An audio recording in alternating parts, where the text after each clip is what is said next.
waxyaabaha uu Ilaahay inooga digayo waxa kamid ah yaa ayyuhalladhina aamanu kuwa Ilaah rumeeyayo la yaskhar qawmun min qawm yaysan ku jeesjeesin rag kale asa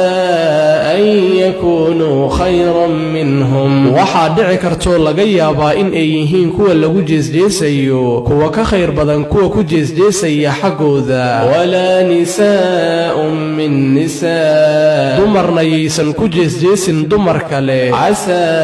an yakunna khayran minhun waxa suurtagal ah in ay yihiin dumarka lagu jeesjeesayo kuwa ka khayr badan kuwa ku jeesjeesaya xaqooda wala talmizu anfusakum عيبيننا نففيالكينا أو قف والالكاها عيبين ولا تنابزوا بالألقاب هاي سجنيرنا نانسيالك حنحن بئس الاسم الفسوق بعد الإيمان وحاباسي شي مقع لسو شيغي نانيستحن إساقو فاسق نموي إيمانك كدي ومن لم يتب قفكي آنان كتوبت كينين فأولئك هم الظالمون كواسي إياك أمبا ظالمين